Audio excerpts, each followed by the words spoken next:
elles sont cryptiques, donc même nous, quand on va voir à la base, on ne les trouvera pas. Hein. Enfin, on les trouvera, mais on ne les trouvera pas. Mais vous nous donnerez, pendant les périodes de simulation, une information qu'on vous redemandera pendant l'amphi. Par exemple, un mot de passe qui vous permettra de faire reconnaître pendant l'amphi. Comme ça serait intéressant. Oui, effectivement. La question m'a apporté effectivement cette réflexion. Ce que je vous propose, on ne change pas ce qui est là parce que ça a été déjà vu, bon, sauf si vous avez une proposition très pertinente de suite. Ce qu'on rajoute, c'est qu'à la première connexion, celle qui se fait mi-juillet, vous nous renvoyez une information que vous êtes le seul ou la seule à détenir et qu'on garde en mémoire. Ce qui fait qu'à la deuxième authentification au moment de la procédure de choix, on vous redemandera cette information pour être sûr que ce soit vous. C'est ce qui est utilisé dans certains domaines très critiques où la vie humaine est en jeu. C'est ce qu'on fait et ça marche. Vous êtes les seuls à détenir, et quand je dis une information, ce n'est pas forcément votre place. Vous choisissez quelque chose, on vous reposera la question. Et si vous ne répondez pas à la question, on dira c'est pas vous. Je vous propose ça, et ça répond à la question. Pour la mise en place du logiciel, je voudrais dire, il n'est pas tout à fait fini, mais presque. C'est d'une façon dont on vise début juin. Début juin, les tests début juin. Parce qu'en fait, pour rien vous cacher, moi j'étends cette possibilité à vos camarades de la pharmacie. Pour le moment, on n'avait rien. Hein, donc on va les aider aussi. On va leur permettre un choix éclairé. Et donc on fera ça en réel avec eux début juillet. Donc si vous voulez, nous, le temps est compté. Tout est prêt ou virtuellement prêt. On est fin mars. Bon, il y a encore un petit peu de travail avec votre proposition. De toute façon, ce sont des applications qui sont développées avec des logiciels évolutifs qui permettent de changer, bon, bien sûr existants, hein, on était d'accord, mais qui permettent de changer, pas comme les vieux logiciels du CNCI, parce que vous avez parlé du CNCI, je travaille avec, sur les inscriptions en particulier, hein, les logiciels anti-téléviens, on est encore sous DOS, je ne sais quoi. Donc, non, là on est vraiment dans quelque chose d'évolutif qui bouge. Donc je vous dis, tout est bouclé, les lignes internet, les serveurs, tout ça, on est début juin. On mène tout le mois de juin pour les tests en charge, les tests les plus idiots. Vous savez, c'est cette période où on essaie de faire les choses les plus idiotes pour voir si le truc craque ou pas. Et puis, première application pour le de pharmacie, mois de juillet. Et effectivement, l'amphi étant en septembre, encore cette année, parce que plus tard, on avancera la période aussi. Donc on est largement dans la phase. Ça répond à votre question? Pas exactement. Pas tout à fait. Ma question est clairement, est-ce que vous pensez de mettre en place cette année? Et si vous pensez de mettre en place cette année, à partir de quand serez-vous en mesure de présenter aux étudiants un logiciel fini, fiable, et de leur dire voilà, ça se passera comme ça? D'accord. Ok. Oui, on pense le mettre en place cette année. Ça ne va pas partir perdant. Et quand est-ce qu'on peut vous proposer la version finale début juin. Voire même un peu avant, si on est prêt. Ce que vous m'avez montré hier, on a déjà plein de choses à vous montrer. Et vous voulez dire la version utilisable de la Z. Moi, je vous donne rendez-vous deuxième quinzaine de mai. Mais nous, l'opérationnel est prévu pour le 1er juin.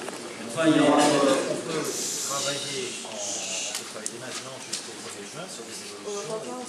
Alors attention, quand je dis ça, c'est que des évolutions, parce que c'est nul, ça existe, donc on ne va pas le changer. Attention, n'oublions pas l'item de base, l'hypothèse de base, c'est que c'est nul, s'il fonctionne, etc. Ce sont des pages que vous n'avez encore jamais vues, qui ont été validées à l'époque, donc c'est vraiment la partie finale dont on parle. Alors, pour vous rassurer, ce qui est tout à fait légitime, je comprends cette question. On avait, nous on a travaillé ensemble. Moi je peux vous dire que sur son nouvel appel, Bruno Lixi a fait toute une démonstration complète avec tous les icônes et tout marche. Donc tout est prêt maintenant. Ce que l'on souhaitait, c'était vous rencontrer et que vous donniez l'opportunité de nous redonner vos inquiétudes, vos questionnements, vos souhaits, de façon à pouvoir affiner ces développements et pouvoir dire, bon, bah, écoutez, vous venez à Paris, vous venez au CNG, les représentants de la NEF, on vous montre en grandeur nature comment ça marche, comme on l'avait déjà fait là, et on avait eu notre accord, bon, et puis, basta. C'est quelque chose qui fonctionne, et où vous avez vu que l'on a répondu à tous les questionnements fondamentaux que vous présentiez, et donc il n'y a pas de raison logique de ne pas utiliser ce système le plus vite possible, parce qu'il faudra bien quand même commencer, et je vous dis, déjà, les pharmaciens vont en bénéficier dès le mois de juillet. Donc voilà, hein, c'est ça, donc il est effectivement tout à fait clair que l'on souhaite le faire le plus vite possible avec vous, mais à la marge, hein, les petites améliorations sont à la marge. Ce qui avait été aussi demandé dans le cahier des charges, par l'administrateur ici présent, je le rappelle, c'était un bêta-test. On est à 3 mois à peu près de deuxième, un peu moins, et il est un peu juste pour les bêta de les prévenir maintenant qu'ils n'auront pas d'obstacle cette année en présentiel et qu'ils passeront directement en version informatique sans information préalable. C'est une demande du cahier des charges que nous avons transmis il y a une semaine et demie. C'est une demande qui est réitérée, je pense, toute cette année. En fait, ça correspond aussi à la question des internautes, c'est finalement pourquoi cette précipitation, pourquoi faut-il absolument mettre en place cette année alors qu'on se rend compte là, vraiment il essaie les choses ne sont pas finalisées. C'est une question de l'administrateur et des internautes que je vous transmets et que je vous demande de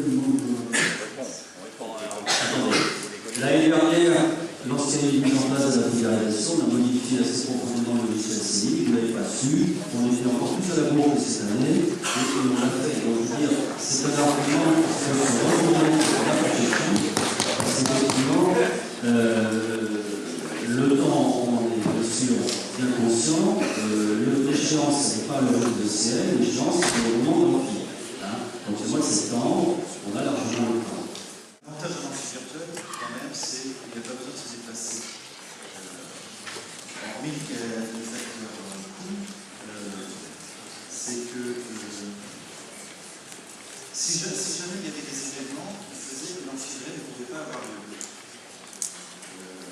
On est en période préélectorale, en septembre. S'il y avait des cours sociaux, comme il y en a eu un petit peu les derniers en septembre dernier, qui fassent que les transports sont moins faciles et que même les transports planifiés, la pluie tombe. On devrait reporter l'amphi réel. Enfin, allez-y sur ça. Il y a 2 ans, vous vous rappelez, c'était la grippe H1N1. On a failli le faire. On avait tout prévu pour le faire en virtuel. Avec la problématique qui n'était même pas celle d'aujourd'hui, c'est-à-dire avec le système Céline de l'époque, par bloc de 1000 ou 100. Donc on a pris parti là-dessus. Donc il a raison, Bruno. Des événements peuvent nous conduire, et ça a failli se faire, c'est bien passé, des événements peuvent nous conduire effectivement à faire quelque chose qui ne faut pas marcher. L'année dernière, les grèves ont commencé en septembre, il y a eu très peu d'impact sur l'enfermisation, beaucoup plus sur le octobre, sur d'autres concours, et voilà, ça peut être une situation qui là, et on gère tout. Au moment où, comme je l'ai dit tout à l'heure, on a basculé les données qui sont sorties de ces lignes vers le prestataire, et là, on gère tout et on prend les choix. Donc vous voyez que c'est pas simple, et donc il y a des questions, effectivement, alors il y a une autre question récurrente, je vais répondre tout de suite parce que c'est une information qui n'a rien à voir. L'amphi, qu'il soit virtuel ou pas cette année, aura lieu aux mêmes dates, hein, c'est-à-dire deuxième quinzaine de septembre, puisqu'on est encore limité par la validation du 2e cycle des CM4, dont j'attends les résultats des universités, je crois le 8, donc c'est la 2e semaine de septembre, et après ça s'enchaîne. Alors en ce moment, on joue sur les jours, etc. De toute façon, voilà, c'était, je crois, une question qui est posée.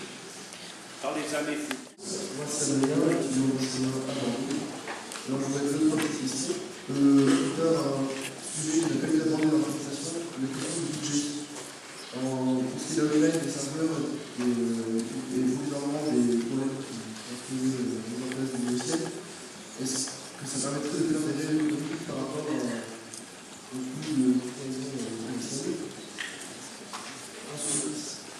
pour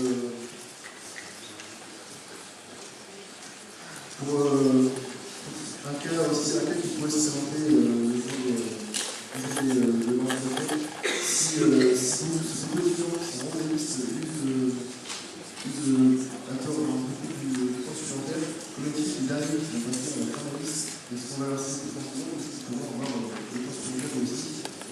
Et enfin, pour les tests secondaires, si ceux-ci ne sont pas concluants, je vais dire que ce sont des tests Je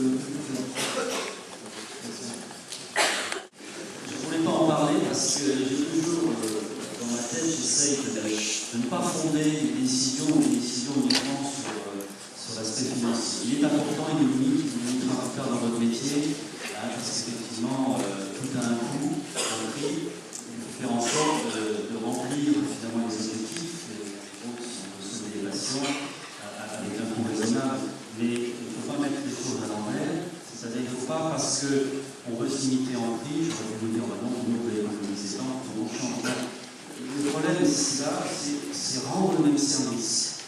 On est là dans une procédure de choix pour offrir aux médecins, il faut que ce soit fait au mieux.